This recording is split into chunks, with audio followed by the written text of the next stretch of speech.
వాడు కుక్క కాదు, జున్ను. అండ్ నేను ఓనర్ని కాదు, ట్రైనర్ని.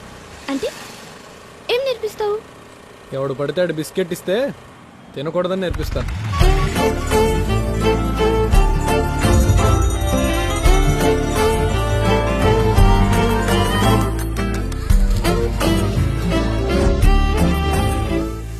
మళ్ళీ చేసావా ఈ రవ్వ కిచిడి? ఉప్మా అంటారు దాన్ని. పనిష్మెంట్ అంటారు దీన్ని.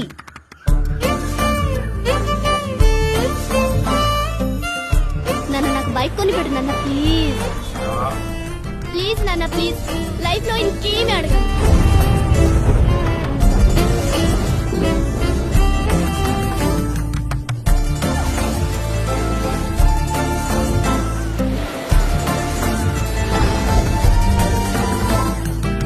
ఆ బండి వచ్చిన తర్వాత మాత్రం నన్ను మర్చిపోకు. అప్పుడప్పుడు అలా లిఫ్ట్ ఇస్తూ ఉండు. లైఫ్లో నేను ఇంకేమీ అడగదు.